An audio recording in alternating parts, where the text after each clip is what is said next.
I'm going to remarry, the rich doctor said. You, an old woman, should raise twins.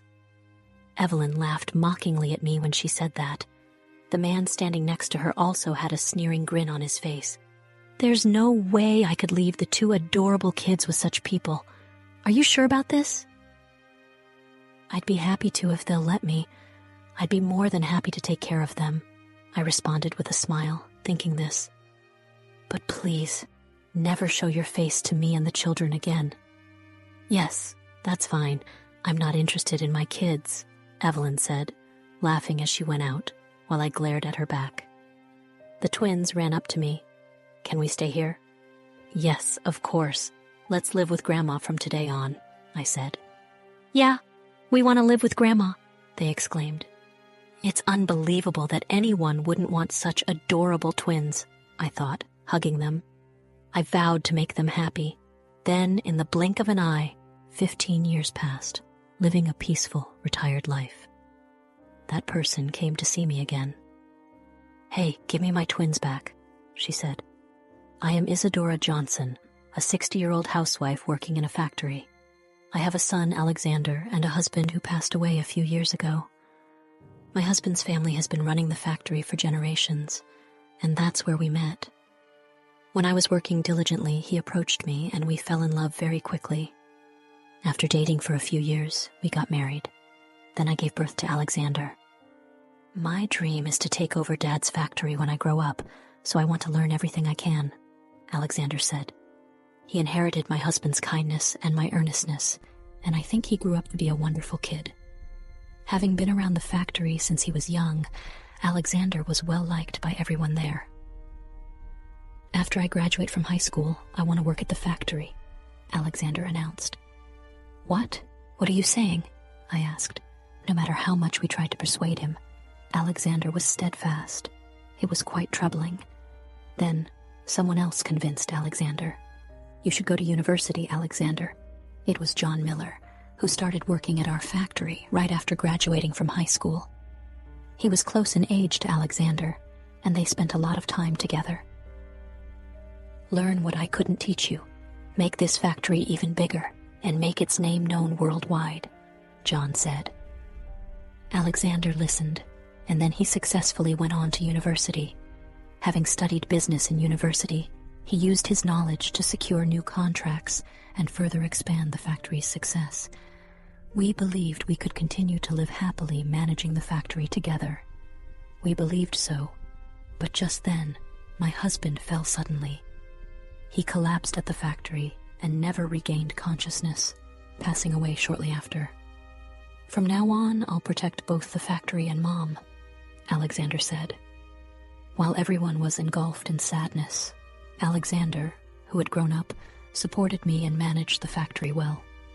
Now Alexander is married and the father of twin girls, Serafina and Aurora. Hello, Grandma. Grandma, we're here to see you, Serafina and Aurora exclaimed as they entered. You both made it. Good to see you. Take your time and relax, I said, smiling. The twins were very lovely. Serafina, the older sister, was serious, while Aurora, the younger, was kind. They both adored me and hugged me whenever they visited. I love these twins so much that I no longer feel the sadness of losing my husband, I thought. When are you going to stop working, Mom? Alexander asked. I plan to work as long as I can. I don't want to be a burden to you in the future. Therefore, I was working in the factory. Thanks to that, I've been living fulfilling days. Taking it easy once in a while is good too, on a day off. Today I had a day off from the factory and was about to do some reading after a long time. Who could that be? Suddenly the intercom rang. No visitors were scheduled, so I puzzled and checked the camera. What? Serafina, Aurora. It was the twins, surprising me. I quickly opened the front door and welcomed them in. What's the matter, you two? Where's your mom? Looking around, I saw no adults. Could it be that these 5-year-olds came here by themselves? Mom said to go to Grandma's house today. She's too busy to look after us today, Serafina explained. Hearing the details, it seemed their mother, Evelyn, told them to come to my house and then locked them out. It had been snowing since the morning and very cold outside. No matter how far you can walk, let alone children walk the streets. Were you cold? I'll make some warm cocoa for you, I said. Yay, we love cocoa. Thank you, Grandma, they replied. As I served the twins their warm drink, I tried calling Evelyn. However, there was no sign of her answering, so I decided to contact Alexander. What? Serafina and Aurora are there? Alexander immediately answered the phone, sounding very surprised.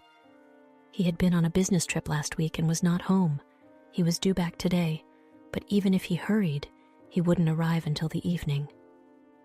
I wish I could rush over right now, but it seems impossible from where I am on a business trip. I'm sorry. But could you look after them until I get there? Yes, of course. I immediately agreed to Alexander's request, feeling sorry. I had no plans for the day anyway, and having the day turn into one spent with the adorable twins was a delight for me. Thank you. I'll talk to Evelyn myself, Alexander said before hanging up. Feeling the twins' eyes on me, I turned to see them looking somewhat anxious. Let's play together until your dad arrives. Can you tell me what games you like? Yay, we're so happy to play with you.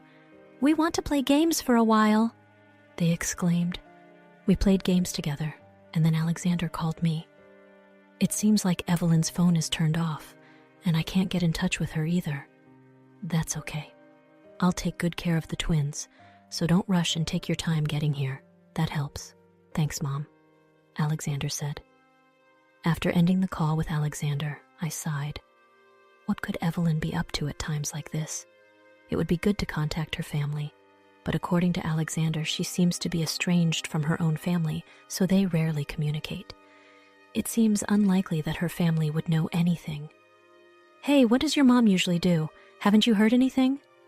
Not knowing what else to do, I asked the twins. Mom isn't interested in us. She has someone more important than us, Aurora said, her words giving me a bad feeling. Could she be having an affair? Maybe it's time to investigate. While considering this, I made sure to keep the twins from feeling anxious. The next day, as it had gotten completely dark, the doorbell rang. Well, I've come to pick up my twins, Evelyn said, her tone troublesome. Before I could react, an angry Alexander confronted her. Evelyn, what have you been doing all this time? She hadn't expected Alexander to be there, her eyes widening in surprise. Why is Alexander here? Just answer my question. I was called out by some mom friends and was meeting with them, Evelyn responded reluctantly under Alexander's questioning. Then why didn't you contact us? My phone battery died. Evelyn dodged Alexander's probing with evasive excuses. Sorry for the trouble. Let's go home. Alexander apologized to me and took the unhappy twins back home. The next day, I received a call from Evelyn. Listen, Isadora, because of your unnecessary meddling, Alexander scolded me. What if you had just silently taken care of the twins? There would have been no problem. Evelyn complained without letting me get a word in. I was momentarily taken aback, but then responded.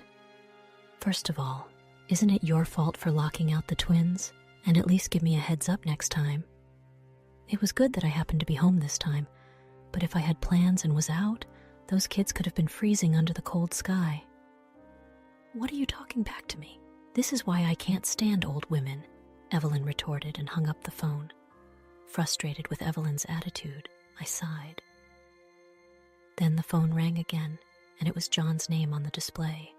He wanted to give me a souvenir from his trip. That's lovely. I have time, so please come over whenever, I said. John has always been fond of me, like his mother. He started working at our factory after his parents died in a car accident when he was in high school. Since his parents were my colleagues, I've been looking out for him. Enjoying the story so far? Show your support by liking and subscribing to our channel. Now, let's dive back into the story. It seems Alexander also cares for John like his brother. May I come in, Isadora? What's wrong? You look tired, John asked me anxiously when he came to my house. Yes, a little. Would you mind listening to my story? Of course, he replied. So I ended up venting to John. He listened and nodded along appropriately. That's concerning, John murmured thoughtfully after listening. I know a detective. I can ask if they can look into it for you." "Really? That would be so helpful for me, Isadora. You're like my mother, and Alexander is like my brother. The twins are like my nieces. I'd do anything for such important family members," John said, his reassuring smile making me feel confident. A few days after that, Alexander asked, "Mom, could you look after the twins this Saturday?" Despite the tension in his voice, I agreed to his request.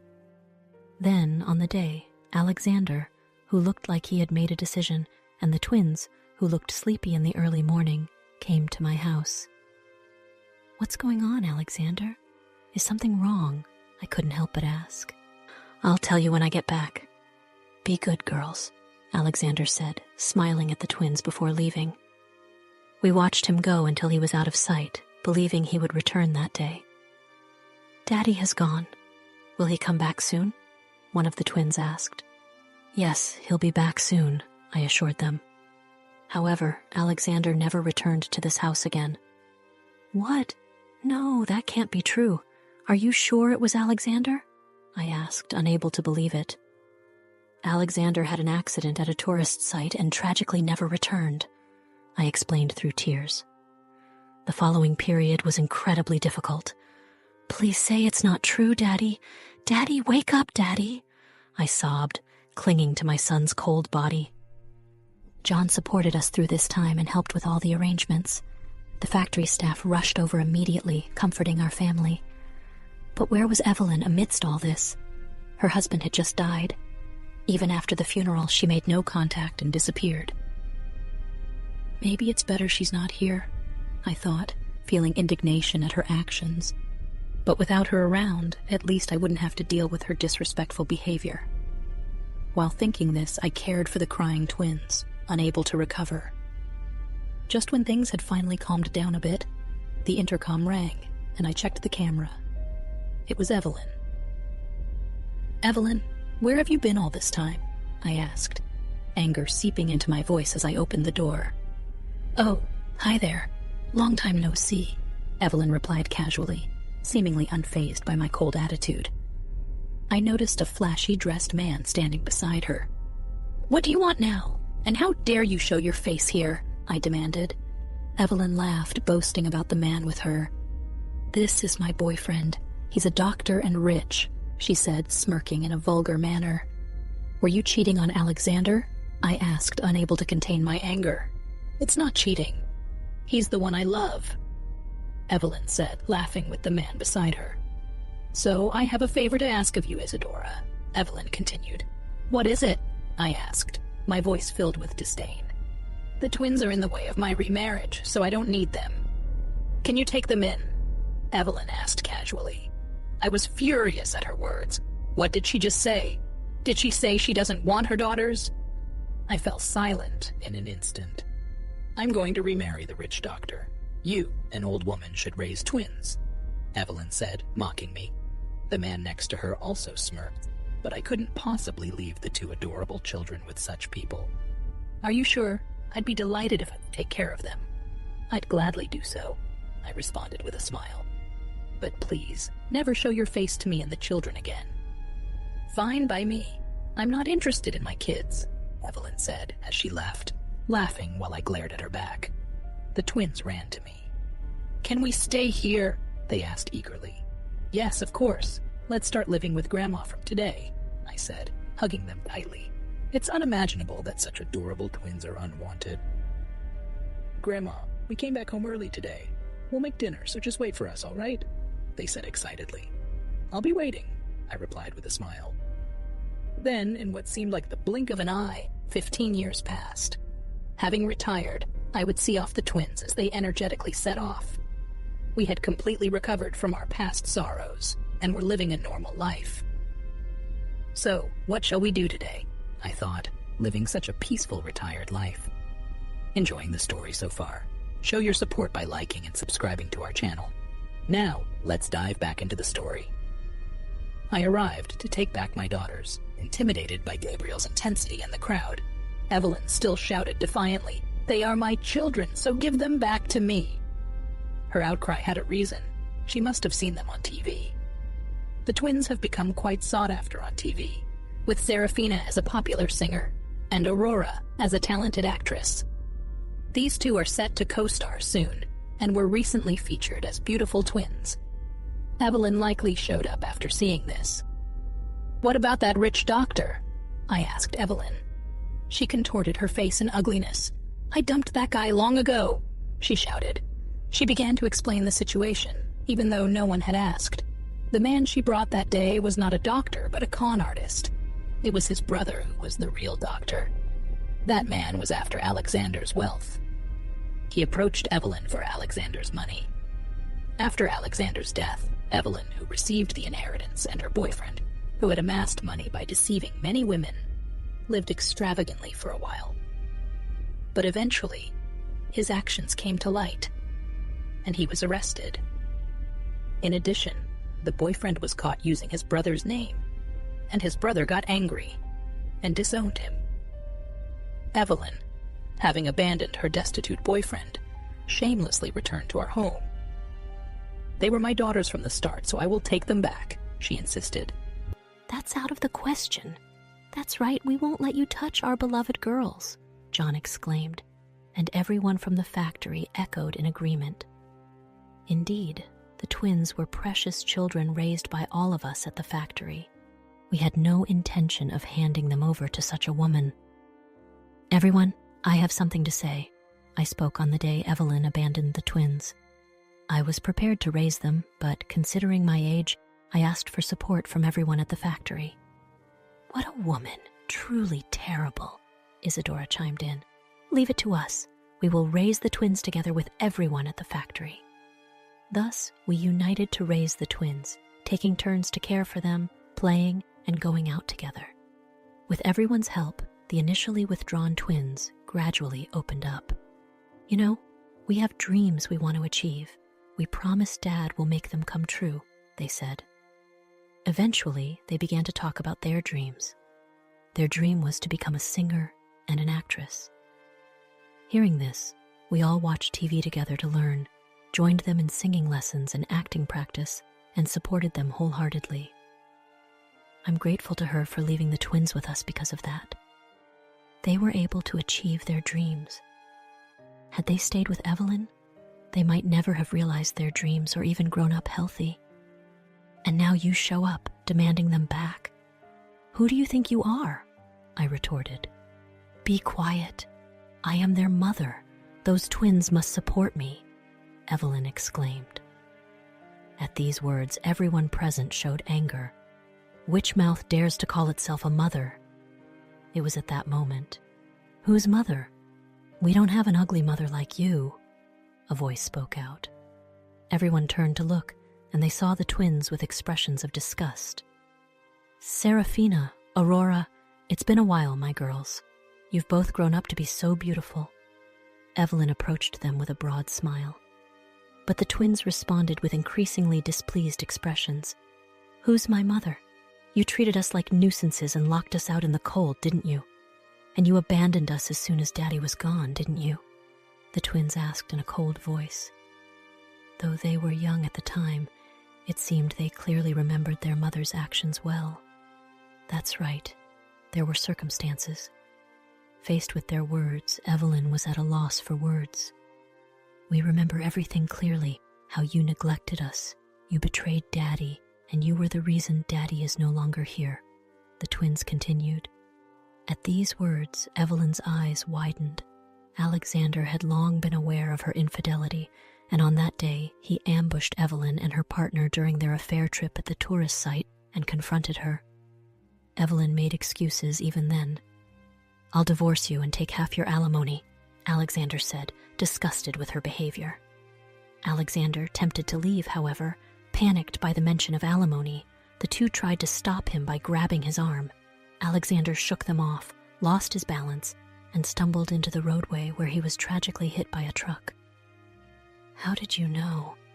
Evelyn, trembling, muttered upon hearing the truth about what happened 15 years ago from the twins. "I was the one who investigated it." It was John who responded to her. He had desperately searched for evidence to avenge his brother. He managed to find a witness and uncovered the truth through sheer persistence. Normally, this information should have been reported to the police, but by then, the investigation had already been concluded, and without concrete evidence, there was only the witness's testimony. We had no intention of involving ourselves with Evelyn anymore, and chose to remain silent. We will never forgive you, and we certainly don't want to support you. If you still insist on taking us back, then pay all the back child support you owe. Evelyn appeared to be fleeing by these words. We felt joy seeing how much the twins had grown. What will you do, or should we call the police to take you away? At the twins' pressure, Evelyn exclaimed, "You must be joking," and fled. The factory workers applauded the wind's courage and maturity. Oh well, we'll make sure to repay all the kindness we've received. At this, Gabriel's face looked like he was about to cry. He had protected and raised the twins like their father, stepping in for Alexander. That's why he was probably as moved as I was. Oh, Gabriel, don't cry. It's embarrassing. I'm not crying yet. At Gabriel's response, laughter erupted once more. It was a warm and happy scene watching them. I too couldn't help but smile broadly. A few days after these events unfolded. By the way, that woman who was lamenting about being our mother was arrested. I heard too. She tried to approach us again, and the police found her location. Oh dear. Listening to the twins talk about Evelyn afterward, it was revealed that she was an accomplice of her boyfriend, and she was arrested by the police. While she had made it seem as if only her boyfriend was the fraudster, Evelyn was also involved. She was engaged in a scheme similar to a honey trap, and the police were after her. Thanks to everyone at the factory acting that day, there were many witnesses. It was easy for the police to find her. The incident was reported by someone who witnessed the events of that day, leading to a detailed investigation and resulting in Evelyn being sent to prison. She won't be out for a long time. That's good. With the police handling it, we can focus on the shooting. That's right. Watch us, Grandma. What's more, she could do this. She might claim to be the mother of the beautiful twins once she's released. However, that will only backfire on her. Of course I'll watch. It's your crowning achievement. The project they were filming was about their life story, losing their father at 5, being abandoned by their mother, and being raised by the factory workers where their grandmother worked. Their journey from that adversity to success would be depicted. Thus, the more Evelyn claimed to be their mother, the more she would be despised by those around her. She brought it upon herself. Let her thoroughly experience the hell she's created. That's right. And with the broadcast, the factory will gain even more popularity. We'll need John to work harder. Currently, John, who took over after Alexander, is managing the factory. I will protect everything. He said this and continued to protect us, even now. We decided to express our gratitude to him together, smiling at the food. The drama once aired became a massive hit. People sympathize with the Wynn situation and lose the mother's character. Some zealous fans dug up information on Evelyn, even discovering she's in prison. Oh dear, hell awaits her upon release. No one will be there for her. Her infamous boyfriend is serving a long sentence for multiple frauds and is unlikely to welcome her back. Regarding her family, it turns out that after the incident 15 years ago, they were investigated and confronted. Evelyn's parents had disowned her long before, and they were completely unaware of her current situation.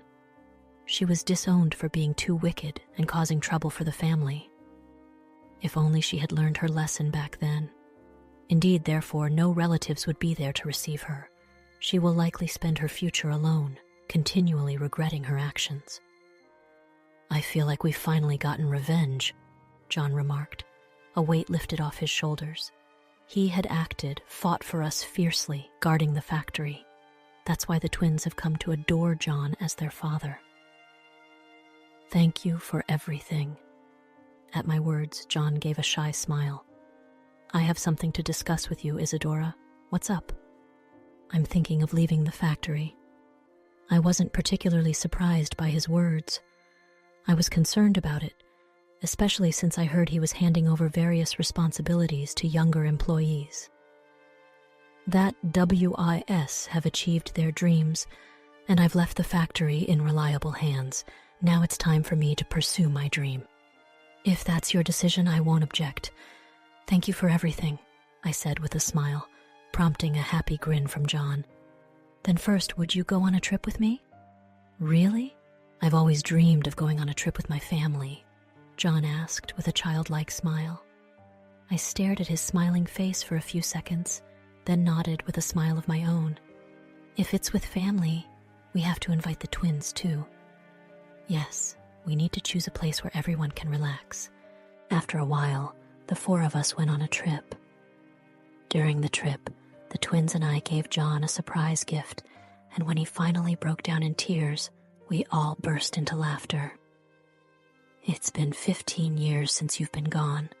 I wonder if you and your dad are getting along well there. I mused at the graves of my husband and Alexander. The time when I will join the two of them may not be far off, or it could still be a long way away. The children have grown up and achieved their dreams. Following that drama, Serafina became an even more popular idol. She is scheduled to go on a nationwide tour soon. Aurora received an offer to act in an international movie and had traveled abroad. Alexander, John has avenged you properly after leaving the factory. John has been enjoying his passion for travel. Everyone has achieved their dreams, so don't worry. Just wait for me to join you there whenever that time comes. Saying this, I stood up. I wonder what I should do next. I decided to live life to the fullest until my days came to an end. I believe that will be my way of repaying the kindness I've received. Right, today is the day. Maria is supposed to call me. I better get back and prepare, I murmured, starting to walk back. Hi, Grandma Maria, aren't you in the middle of your national tour? I was nearby and wanted to see you, and I want to join the video call with Aurora. Maria said this with a lovely smile.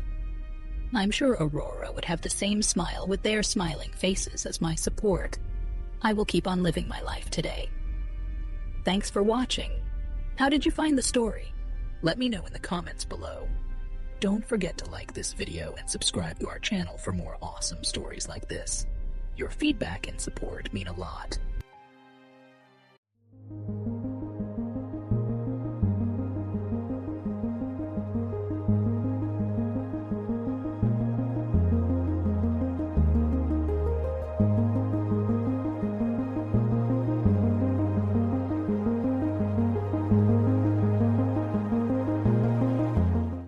All right, everyone's presentations are done.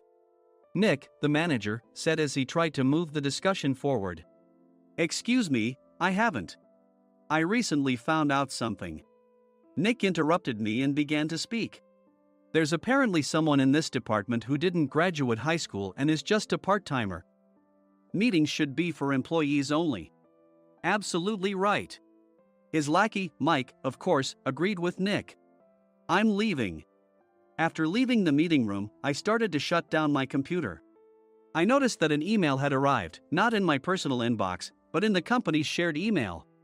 Thinking, there's no point in speaking up, no one will listen, I went home quietly.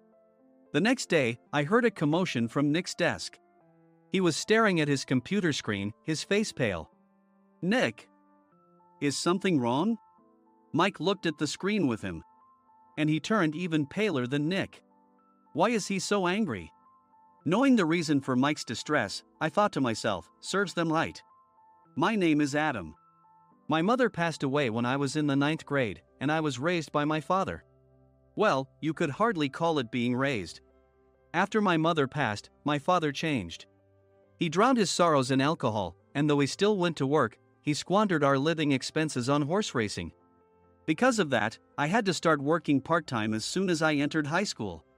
Every month, I went to the convenience store with bills in hand that couldn't be auto-deducted from my father's account. Even though I endured it because I didn't want to be alone, I reached my limit in my second year of high school and dropped out. I found a live-in job at a distant inn.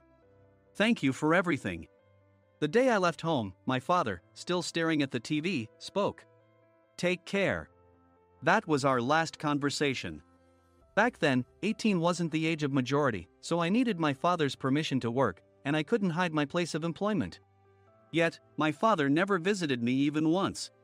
I kept working just to survive, and before I knew it, I was 42. Years of hard work paid off, and I was transferred to the headquarters. I was thrilled to be recognized by the company, as I thought I'd be working in the field until retirement due to my lack of formal education. Listen up. Our work can change the future of our employees. Don't drag us down. On my first day after the transfer, Nick, dressed in an expensive suit, spoke sternly. There was a reason for this. Our inn was located in a prominent tourist destination, known so well that everyone in the state could sing its commercial jingle. At its peak, we had 5 locations within the state. But that was long ago. Due to financial difficulties and aging facilities, only the place where I had worked for many years and the original establishment remained. I was prepared to lose my job anytime, but now there was a glimmer of hope. With the rise of social media, the tourist area where the inn was located started gaining attention again. Depending on how hard the sales department, where I was transferred, worked, we could either thrive or be forced to give up this prime location to the new hotel chains continuously popping up. For Nick, who had switched careers from another industry to strengthen our sales, this was a battle he couldn't afford to lose. I understood why he had to be strict. I will do my best. Nick sneered at my enthusiastic declaration. Did you not hear what I said? I'm sorry. I thought I was listening carefully. Out of habit from years of customer service, I apologized reflexively, though I had no idea what had offended him. Someone was watching me with a smirk. In this department, there are those who are expected to excel and those who have been shoved here because they have nowhere else to go. You are the latter. It was Mike, the section chief. He's 7 years younger, at 35. But he was called to headquarters much earlier than I was and had been moving around within the headquarters ever since. I'm not jealous, but I can't accept that he's my boss. Graduating from a prestigious university, he has an unusually high pride and caused many problems as a newbie, making things very difficult for me when I was the front desk leader. When I found out Mike was transferred to the sales department a month before me, I was disheartened. Mike is right. With just a middle school diploma, there's not much you can do. Don't even think about achieving results. As if I didn't exist, Nick remarked, I'm thirsty. Mike eagerly ran to the coffee maker. It seems Mike is Nick's lackey. I regretted being happy about my transfer to headquarters, wishing I had stayed on site forever. Send a direct mail to every company on this list by the end of the day. Nick only assigned me tasks that even a new graduate could handle. What? There are over 1,000 companies. You want me to send to all of them by today? Yes, if you and your fellow misfits split the work, even those with nowhere else to go should finish by today. I glanced at the employees typing away expressionlessly. They were worn out from customer service, only thinking about leaving on time, or were women reassigned after having children, with zero motivation for work. Even Sam, a new graduate from the same university as Mike, who was supposed to be among the expected achievers, had no enthusiasm for the job, having joined the company wanting to do customer service. I don't care what they say, I plan to quit anytime, he said. Only Nick and Mike were highly motivated, making all the decisions between the two of them. I originally only wanted to work at the inn to survive and had no particular attachment to this job. I swallowed my words, thinking I had no right to reprimand them. About a month after the transfer, Nick told us with a frustrated look. To commemorate the 50th anniversary, we've decided to create a plan exclusive for one group per day. Originally, Mike and I were supposed to come up with it, but our president, Mr. Thompson, insists on hearing everyone's opinions. So, you all get a chance. As Nick explained, Mike began handing out prints. Make sure not to embarrass Nick. If your ideas are half-baked, you'll have to redo them. It seemed that they had printed his handwritten notes by Mr. Thompson, which included several questions and a section for free responses. It made sense why Nick had to seek our input, given that all responses had to be submitted to Mr. Thompson. We were given a week to think about it, and a meeting was scheduled to compile our ideas. My plan is to let guests enjoy both the old and modern America. Nick began the presentations. Guests would watch a master confectioner at a nearby traditional sweet shop make sweets in front of them. The welcome drink would be premium tea in a bottle. Nick's plan was certainly attractive. After his presentation, Nick called on us to present in the order we were seated. Just as I stood up for my turn. "All right, everyone's presentations are done." "Excuse me, I haven't. I recently found out something." Nick interrupted me. "There's someone in this department who didn't graduate high school and is just a part-timer." He was likely talking about me. I joined the company as a part-timer and was made a full-time employee when I turned 20. That was 20 years ago, so Nick and Mike probably had no chance to know until recently. Meetings should be for employees only. Absolutely right. After that, Nick kept creating opportunities to solicit everyone's opinions, purposefully excluding me from speaking. The meeting unexpectedly heated up and went past the scheduled end time. A few people asked to leave, and the discussion continued with the remaining few. "Still here?" Normally, you'd leave in that situation. Though I had no attachment to the job initially, hearing kind words from customers made me want to make them happier. For someone like me, with nowhere to go, the inn was my home and customer service was my life. I felt pathetic about my current self. "I'm leaving." I left the conference room and started shutting down my computer. I noticed an email had arrived, not in my personal inbox, but in the company's shared email. Thinking no one would listen to what I had to say anyway, I quietly went home. The next day, while preparing the DM as instructed, I heard a commotion from Nick's desk. In his haste to stand up, he hit his knee on the desk. He stared at his computer screen, his face pale. "Nick! What's wrong?" Mike, thinking he should be the first to rush over, approached Nick while still wearing his coat. He peered at the screen with Nick. And he turned even paler than Nick. Why is he so angry? Who is responsible for this company? Nick, more irritated than ever, asked, and Mike answered without checking. Probably Sam. Sam wasn't there because he was attending a morning training session for new hires. Nick gave up on getting angry and returned his gaze to the screen. They were looking at an email that arrived right after the end of the working day yesterday. Apparently, no one, including me, had checked it before leaving. The email was from a large company that used us for their annual employee trips. The president and executives of that company also frequently used our services personally. President of the company, Mr. Mason himself, had declared that neither he nor his company would ever use our services again. Well, some companies cancel their employee trips or stop using our services due to financial struggles. Let's just move on. Mike kept wiping the sweat from his forehead with a handkerchief. Knowing why Mike was so agitated, I quietly watched their interaction. "Do you know how much revenue we get from that company?" "We can find other guests to fill the rooms, but we'll lose the banquet costs. Gift shop revenue, rental car fees, and more. Moreover, the gifts were supposed to be prepared by the traditional confectionery shop involved in Nick's proposed plan. If it's known that we incurred such a huge loss at this critical time, Nick's position in the company would be jeopardized." Nick took a deep breath, seemingly trying to calm himself. "All right, Mike. Go to New York right now and apologize to Mr. Mason." "What? You're coming with me, right? I have urgent work to do." "I trust you, which is why I'm entrusting this to you." "Please." Mike, believing Nick's sincerity, agreed with a determined look on his face, saying, "Yes. That's Nick for you." Even if Mike went to apologize, Nick would shift all the blame onto him if the client didn't change their mind. Well, it was Mike's fault to begin with, so it served him right. About 3 hours later, Sam answered a call from somewhere and repeatedly apologized, saying, "I'm very sorry." Everyone watched to see what was happening. After ending the call, he informed Nick with a weary tone. When Mike arrived at the client's company, he only made things worse, further infuriating Mr. Mason. He was demanding, "Get his boss here immediately."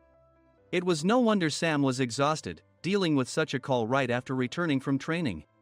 "What is that idiot doing?" "All right, Adam, you're coming with me. If sacrificing Mike didn't work, then I must be next." Normally, I'd want to refuse at all costs, but I saw an opportunity in this situation. "If I can be of assistance, I'd be happy to join you." I obediently followed Nick, and we flew to New York. When we introduced ourselves at the reception, it became clear how serious the situation was, as the receptionist personally escorted us to the president's office. Angry voices leaked through the door, making both Nick and me uneasy. "Excuse me. I'm Nick, the supervisor. I understand my subordinate has caused you trouble, and I deeply apologize." Nick, with his experience in the corporate world, knew enough to offer an apology before excuses. However, his customer service skills left much to be desired. I sighed as I saw Mike trembling like a small dog in the corner of the room. "What kind of training are you giving your subordinates?" Mr. Mason glared at Nick with a red face. The intensity of his gaze made even Nick take a step back. Regrettably, I joined this company only 2 years ago and was unaware of Mike's issues. I should have identified his shortcomings sooner. Indeed, I should have realized sooner. No sensible person would come to apologize and then give a lengthy presentation on the drawbacks of not using their in. Nick froze, his mouth slightly open. Suspecting the worst, I picked up the documents that had fallen to the floor. It seemed Mike hastily prepared these documents on the plane, listing the disadvantages. Disadvantage 1: if you change the venue for the company trip, employees might suspect it's for cost-cutting reasons, leading to a negative impression. Reading it aloud half-jokingly, Nick snatched the papers from my hand and checked the contents with a furious expression.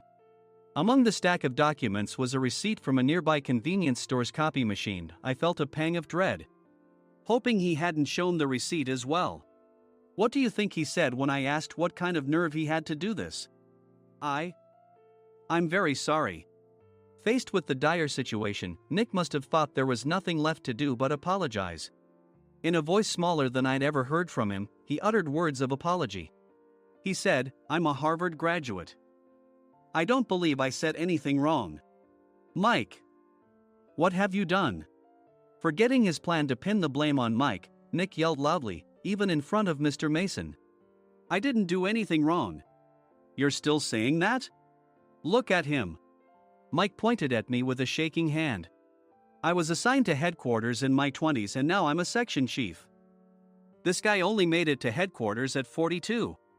Everything I've done proves I was right. So why are we losing the contract?" Having said his piece, Mike collapsed to the floor. "Of course. You were sent there because you had nowhere else to go." Mike never expected to hear such words from someone he looked down upon. He lunged at me, and Nick hurriedly stepped in to stop him. "Mr. Thompson told me Mike is a quick thinker, and to take good care of him." There's no way he was pushed aside. "Don't make things worse here. He didn't say quick thinker, he said only quick-witted, didn't he?" I don't remember that part." I recalled the many troubles Mike caused when he was a newbie. When Mike was on the front line, his pride was so high that he never apologized to customers. Customer service, especially in our job, doesn't work alone. It brings both good and bad situations. If the front staff or housekeepers made mistakes, or the cleaning company didn't properly clean a room, one had to apologize to the customers regardless of personal fault. Mike, in such situations, would never apologize, insisting he wasn't at fault. This often angered customers, and as the front desk leader, I frequently had to apologize on his behalf. He caused complaints and disrupted operations, which is why he was quickly moved to headquarters. In departments where he didn't interact directly with customers, his quick thinking was beneficial and things went well. But it seemed his flaws were starting to show. Corporate reservations are supposed to be entered into the system by the sales representative. But a quick check yesterday revealed that more than 10 items were missing from the client's reservation. The handover document clearly stated what needed to be prepared. Why didn't you enter it into the system? Why do we have to give them special treatment? Filling rooms near the banquet hall, setting up all the food in advance. Specifying the brand of wine, they're too demanding. No wonder he always angered customers, I thought, feeling a headache coming on. Grouping them in rooms near the banquet hall is for our benefit too. It makes it easier for the staff to set up beds and serve breakfast since everyone's schedule is synchronized. As for the other requests, Mr. Mason suggested them to lighten our load. I didn't know that. Nick finally seemed to realize that Mike was the one who had angered the client. What did you say to them? I just told them we wouldn't give them special treatment anymore. We shouldn't waste effort on things that don't bring in money. I was utterly exasperated at his lack of understanding of customer service. Of course, we shouldn't comply with unreasonable demands. But carrying over successful practices from past stays makes customers feel remembered and enhances their experience. Good memories encourage repeat visits. That's part of our job. I looked down at Mike, who was sitting on the floor. In our job, nothing is a waste. Mr. Thompson likely moved you to the sales department, hoping you'd finally understand this. How do you think he feels now that you've failed to meet his expectations? Mike, tears in his eyes, fled the president's office. I was amazed he still hadn't apologized. You have it tough, Adam. It's okay, we're all employees of the same company. I deeply apologize for this disrespectful incident. Especially after all the care you've shown us. If it weren't for you, Adam, I really would have stopped staying here. When I heard you were moving to the sales department, I was willing to reconsider if you handled it. Seeing us talk so amicably, Nick's face contorted. Do you two know each other? Adam's service is excellent. I always requested him specifically. Normally, we don't accept specific staff requests, but we made an exception for Mr. Mason, adjusting my shifts accordingly. He had personally stayed at our hotel just before my transfer, and during casual conversation, I mentioned, I'm moving to the sales department soon. If I hadn't told him then, things could have been much worse. Please continue to take care of us. I look forward to it.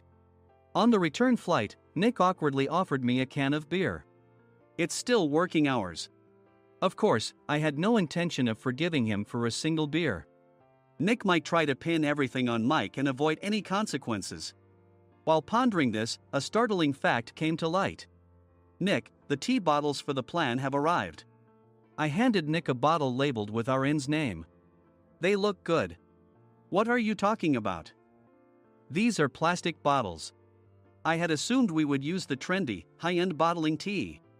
But what arrived were ordinary plastic bottles of tea with customized labels. The only unique aspect was the label, which had the inn's name, making it look customized.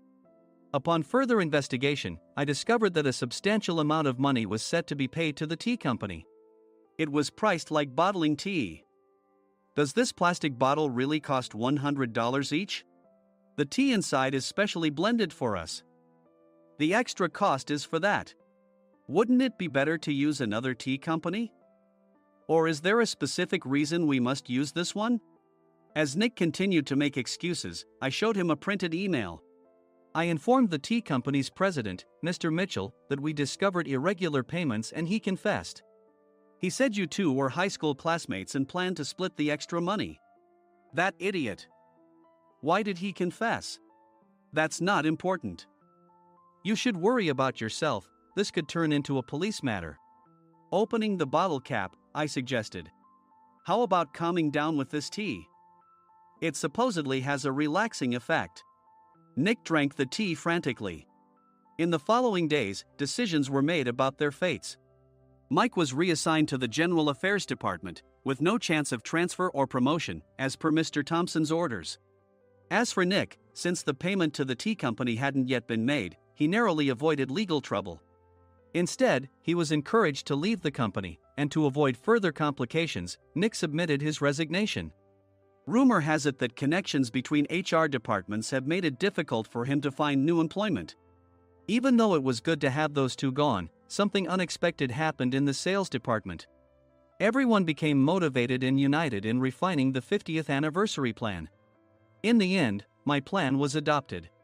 We collaborated with the Tourist Information Center to provide personalized guides. The plan, tailored to the number of guests, was truly special for the 50th anniversary. Hey, is Adam's family coming to stay? I immediately booked that special plan for my family. Sam noticed it on the reservation list and quickly picked up on it. Yes, I'm inviting my father. That's great. I might invite my parents too. I lacked the courage to face my father just as Adam. But here, with the confidence Mr. Mason praised, I felt ready. The 50th anniversary plan was a perfect opportunity to reconnect with my father. I hope to bring back the days when we could laugh together as we once did.